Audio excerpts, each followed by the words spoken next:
Well, good morning. According to the calendar, today is the first day of summer. I think that's something we've all been waiting for. Let's hope it's a good one.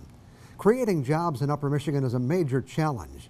There are some real success stories around the peninsula, and today we're going to talk about one that I think is amazing. It all starts right now. From TV6, this is The Ryan Report. Now, here's your host, Don Ryan. Well, Bob Jacquard has followed an interesting path in the development of his business. His company, Jacquard Fabric Products, at one time was pretty much a one-man show, but today the company employs 140 people.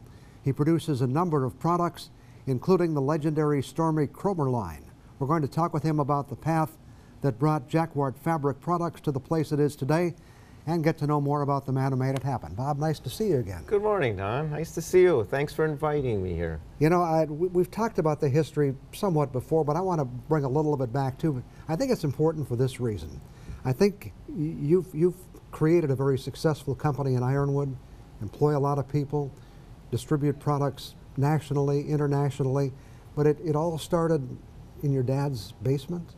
Yes. Is that the story? Yes, it's the story. And it's actually true. So, yeah. Well, my dad was a 24-hour fireman for the city of Ironwood. So every other day he went to work from 7 in the morning till 7 the next morning and came back with a full day off. So 2 to 3 days a week he had a full day off and started sewing in the basement of our home. Bought a Singer 111W as an Army surplus machine and started sewing. And the neighborhood, the town started bringing heavy fabric products for him to repair and possibly build little covers and bags and things like that. That was in 1958. In 1965, he moved into his father's little neighborhood grocery store, Grandpa's grocery store, that was about 2 blocks away from our home. Okay. That was empty when I was a child. And so he started, kept the job going at the fire hall, and hired one lady to work for him and keep the store open and keep looking for things. So they tried drapes, and I remember I was really proud because he made capes for the cheerleaders of Ironwood High School and when I was in grade school, and I thought that was really cool. And then in the early 70s, I was really looking for a place to stop and started college and realized that I grew up in a very entrepreneurial family and really probably was more of an entrepreneur than anything. And so I started working really as the first full-time employee for my father in 1971 and have been there ever since. You know, at that time, did you think, well, this is going to be a nice little job, I can make these little products, or did you realize that there was more opportunity out there? Oh, there are things that my wife and I look back on that are just make us smile, like our old goals, you know, some of the goals we have. The sales, for example, the sales that my dad had in 1971, I think we do that every hour right now, or something like that, every 2 hours at our company. And so they're milestones that were unbeknown to me. Basically, I just loved the work. I loved to make things, and I just showed up every day. And it's just sort of, you know, for 40 years plus, I've been gaining and growing as a company and growing the people around us and just trying to step up this ladder of being better and being better employers and be a better company and making better products and every year. And I still feel that way. Like I still feel like I'm still on the stairway and haven't gotten to the top yet. How did you make that first jump from getting away from just manufacturing little products to getting kind of big time into manufacturing? Well, my first big break was I taught myself how to make boat covers. I dreamed of that. I looked at boat covers. People brought them in for repair work, and a boat cover is very complicated. It's nothing you can measure. It's round and curved, and a windshield and anchors and things like that. So I got good at that and was able to then penetrate Manitowish Waters and Minocqua and the resort area of northern Wisconsin, which is really close to Ironwood. And what that gave me was an opportunity to walk in people with second homes, business people, big business people, and they just kind of they accepted me as a part of their lives. I was Bob the boat cover maker who did a good job and showed up on time. They have projects around the cabin. They've got a 3-day weekend, and Bob showed up on time and did a really nice job on their boat cover. So all of a sudden, I'm talking to the president of Allstate Insurance, the McGraw Publishing family, the Sub-Zero people that make the Sub-Zero refrigerators in Madison. And I'm hearing them talk to me as an equal and talking business, and I'm starting to think, wow, this would be really great if I had a bigger business and Sure. just wasn't Bob the boat cover maker. Sure. And then in 1983, I was working on a boat in Bayfield. My wife and I would go to Bayfield, Wisconsin, which is an hour and a half away, on Saturdays to work on boats there. And my wife would read a book out in the car in the marina, and I'd go measure boat covers. And a gentleman there asked me if I would be interested in making products for a physical therapy supply catalog he had in mind. And he picked up on my energy, and I said, you know, I've never run a sewing factory, but I'd like to try it. And so that's how that began. So we started designing and building products for his catalog back in 1983. Just, you know, in the interest of time, we've got to jump ahead a little bit, and that is, I recall that one of the big steps forward for you was pet beds, and that always Yes, and interested so me.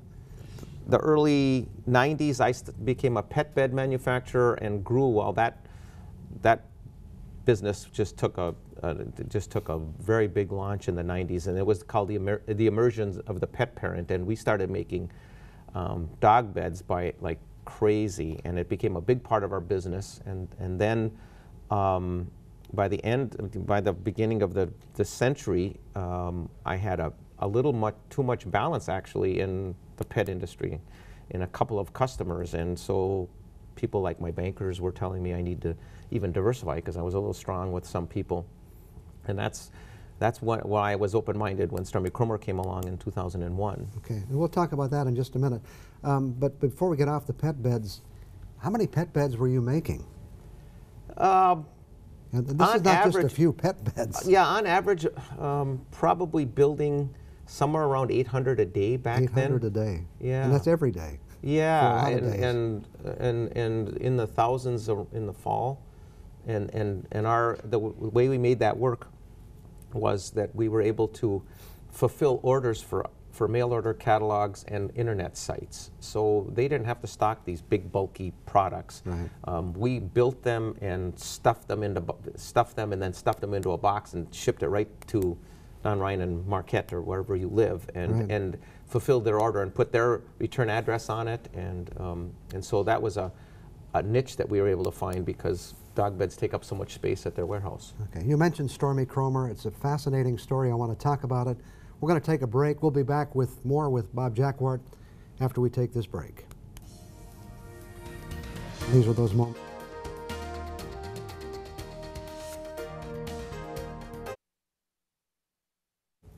We're talking this morning with Bob Jacquard of Jacquard Fabric Products. Before we took the break, we mentioned Stormy Kromer.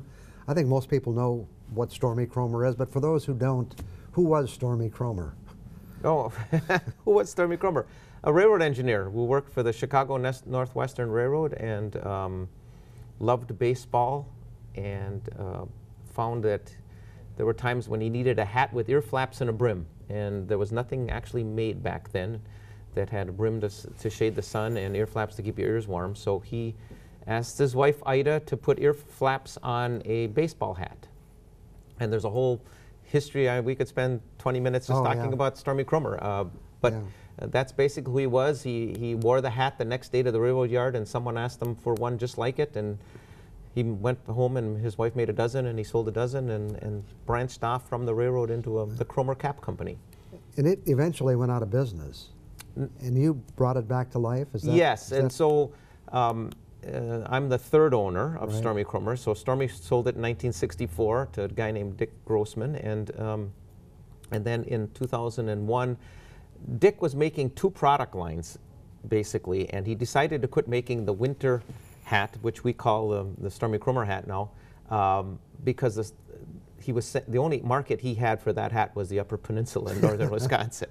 And so our local dealer called in the order to restock for this next year for him in 2001, and they said, "I'm sorry, we're not making them anymore. We discontinued. We haven't made them for a year. Last year you didn't know it, but we were using up our stock." Yeah. And so he found me in a coffee shop. That dealer found me in a coffee shop that day and said, "They quit making Stormy Kromer hats. You better do something about it." And I smiled at him and said, get me the number, I'll buy the company. And when those words came out of my mouth, I said to myself, yeah, right, Bob, you're going to do that. And but this has to be one of the biggest moves in your career with your company. oh, for sure. And you know, they say we're smart and all that stuff. This was just a reactionary, this would be fun to own this company. And then we've had some wonderful things happen to get us launched. We got real good visibility early on by the Milwaukee Journal. They wrote a tremendous article. I was the front page of the Sunday paper for the Journal, and that just kind of put us into a nice trajectory of growth that we've been able to maintain. And this was the first time you really had to get into big-time sales and marketing. Absolutely. You're, you know, good research on your part, because up until then we had been making things for other people mainly. So let the other company would market it, and all we had to do was fulfill their orders. So now we had to market. And I guess the best thing about that was I knew I didn't know anything about marketing, retail marketing. So I went looking for help and got some really good advice early on. Was able to hire a couple of marketing companies outside of the area. I went to Milwaukee actually because I thought I could tie in with the existing theme of where it came from, Milwaukee. So I started in Milwaukee and used marketing companies, and of course outside marketing has been the whole theme of this thing and how to grow it. And we've had really good successes. I've had some good luck, good successes. Big companies took us on early, which was a surprise to everybody that was watching. Cabela's took us on really early. LL Bean, for example, you'll see a winter catalog of theirs, and there'll be 5 non-LL Bean products in the catalog, and one of them is Stormy Kromer. I mean, they make their own. They sew, they make their own boots, they make their own dog beds, they make their own everything, clothes, hats, but they love our brand, and they love partnering with us. So that all happened, and then 6 years ago, our oldest daughter came back to work with her sister, who was our youngest daughter runs our pet department, and our oldest daughter came back from Dallas after being gone for 12 years. So Gina came back and took over the whole marketing and she's the president of Stormy Kromer now. It's her baby now, and she just gets it. I mean, it was the perfect handoff from an entrepreneurial, let's buy this company and do something with it sort of guy. And the guy who likes to sew things. Yeah, and likes, we can make this, we can make hats, we can learn how to sew a brim, and we can learn how to do ear flaps, but how do you implement it, how do you produce it really well, and how do you market and stay focused on the theme of retail. And you've really taken it to a whole new level. You have a whole line of Stormy Kromer clothing products. Yeah, the demand got great enough to the stores asked for a bigger imprint on their floor, and so you take Getz's and Surplus Outlet that are big dealers for us in the area, and they had enough demand for the brand that they said you should bring us more products that have this Stormy Kromer brand on it. So that's worked out really, really well for us. We've had shirts and hats, and we make even clothing. We even make clothing for beer. We make beer can covers, and so it's been a great thing that we've been able to stay genuine, market through the heritage brand of Stormy Kromer being a 1903 product, and be legendary and try to stay true. And we keep working. Every year or so we tweak exactly where we're going. There's lots of competition. There's people that look just like us that fake making it in America and those kinds of things, and so there's a lot to maintaining a focus there. But there's only one Stormy Kromer. Absolutely. Okay. We'll have more to talk about with Bob after we take one more break.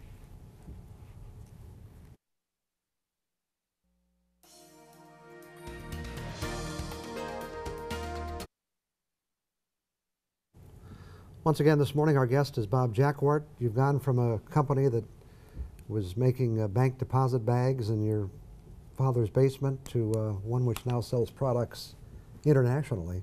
Where do you go from here? Do you have some plans to new adventures for the company? Yeah, well, there's a couple of phases that are going on, or a couple of things that are going on. We've got Stormy Kromer that's growing, run by one daughter, and then we've got another daughter that runs our pet division, and a couple of smaller parts of our business that make other things for other people. We call that our contract business. And so to kind of let them have their businesses and run them like they really are doing a great job with, I've been out in the contract world looking for other opportunities, and we're pending on a contract to do an industrial sound deadening product made in Europe right now, and the U.S. dollar is strong enough that they can be made in the United States, and in order for them to sell to the U.S. military, they've got to be made in the United States. So we've got that opportunity we're working on, and we've also been working with some real interesting liquids that freeze at odd temperatures. It's a real interesting story, but it would take too long to talk about. But we're doing food containment and thermal containment in sewn products, keeping people cool who are working in hot conditions. We've got a gel that freezes at 60 degrees that we work with, and if you work in a kitchen or an industrial setting and you're hot, and if you're a person with MS and you are hot all the time, we're able to make keep you comfortable, and it's a great product line. We're keeping chocolate from melting in its delivery cycle in a Frito-Lay truck, and we're delivering lunches to school children with thermal bags that we've been making. And there's lots of opportunities in this odd, quirky sewing world for us. It's just amazing that this is all going on in Ironwood, Michigan, tucked away up there. You know, in a lot of manufacturing today, you have to worry about competition from China and elsewhere around the globe. How do you deal with that? It's finding a product line that doesn't have that fear of competition. Sturmey-Kromer must be made in the United States. When I bought Sturmey-Kromer early on, I didn't realize that, and I found a great shirt manufacturer in India and made shirts in India, and almost got hung for that. So back in the United States, must stay in the United States. Dog beds are big and bulky. China doesn't like big and bulky. Food containment products by a company run by an ex-military guy says everything must be made in the United States. Every product down to the thread has to be made in the United States for my product line. So I'm finding these models to work. Do you have problems finding the workforce you need, or is it available in Ironwood? We're struggling right now to find a big enough workforce. In fact, I'm going down on the 18th of this month to look at a rehab center in Flint that is sewing right now to outsource and keep the brand in pure Michigan, but look for some help in Flint. Obviously, having that good workforce is critical to Absolutely, your success. It really is. Yes. And really, your whole reputation, your company's reputation, has been really a major key to your success. Yes, and you know, the people that we have, in fact, on Monday, someone celebrated 35 years working with us, and we work really hard. They're wonderful people, and sewing for a living isn't an easy way to make a living, and it's, God bless them. I know how to sew, so I really appreciate when I see what they're doing. It's just great, and we've got great talent from outside that we've come in. We've got a textile design intern that interned last summer from somewhere in Wisconsin, and now she's a full-time employee and brings more talent to us. So we've got all of that going on as well. It's unfair to say this, but in 30 seconds, do you have any advice for entrepreneurs starting their own business? Yeah, find something that you stay passionate about for your lifetime, like I am. It just makes it so easy. And you have to be really dedicated and committed, and probably have a good plan to start with too. Yeah, and work really hard, and just if you love it, you will work hard, and you will ask questions and learn, and that's the part I like about it. Well, it's a great example of what can be done, and congratulations, and nice to have you back with us again. Same, Don, it was great to see you and get invited. Thank you. We'll have some more to talk about on some other subjects after we return from this break.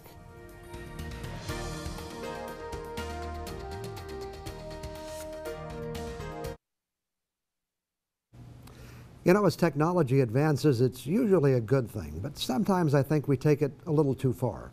I'll get back to that point after I share a little personal information. You know, when people see me, they generally have the impression that I'm in reasonably good shape, especially as far as my weight is concerned. But the truth is, underneath my shirts and jackets is a tummy that's not as small as it used to be. The fact of the matter is that since I graduated from high school, my weight has increased by about 33%. There's a lot more of me than there was when I first came to work here at TV6 in the 1960s. A lot of that extra weight came along after age 40, and I reached a point when I decided it was time to do something about it. There was no way I was going to go back to my high school weight, but the time had come to at least stop the increase. At that point, I was about 150 pounds, so what should I do? I've never been good at diets, so I needed a different solution. For me, the answer was to weigh myself every morning. I know it sounds too simple, but that's what I do. And I see if it's creeping up, I just try to eat more carefully for the next few days. And it works. So here's the part where technology comes into this discussion. My problem is the modern scale we have in our home. Now, it used to be I would get on a scale and a little needle would swing back and forth, and I could look down at the dial and see that my weight was 153, 155, somewhere in that neighborhood. But with my new modern scale, when I look down, it tells me I weigh 152.8, or 154.2, or 156.6. It gives me my weight within 0.2 of a pound. I don't need my weight within 0.2 of a pound. When my scale just indicated that I was in the neighborhood of 155, it was good. Now the way I feel about the start of my whole day can be influenced by the information that scale sends back to me. 154.2? Yes. 155.8? Not so good. 156.2? Really not good. It's silly. The difference is 2 pounds. You're probably saying to yourself, hey, stop complaining. You're in charge. If you don't like the scale, get rid of it. And you're right. But the new technology is always enticing. However, I'm drawing the line here. If they have a scale that speaks, telling your weight and offering a comment, and you just know they either have it or they will soon, I want no part of it. I don't need to start my day with a scale telling me, hey, chubby, you're 157. I expect something better by tomorrow. That's when I go back to the old scale with the dial and the pointer. I'll be back in 2 minutes. Before we wrap it up for today, let me remind you about a couple of things. Each week our show is also available on the internet. To check it out, just go to uppermichigansource.com. The latest version is usually available starting at about noon tomorrow. And if you have some thoughts you want to share with us, our email address is theryanreport@chesstv.com. We're always glad to hear from you. Thanks to Bob Jacquard for joining us this morning. It's always good to hear a success story, especially when it relates to someone who's done it the right way. The Today Show is standing by and anxious to get started, so enjoy the rest of your day and please join us next Sunday morning.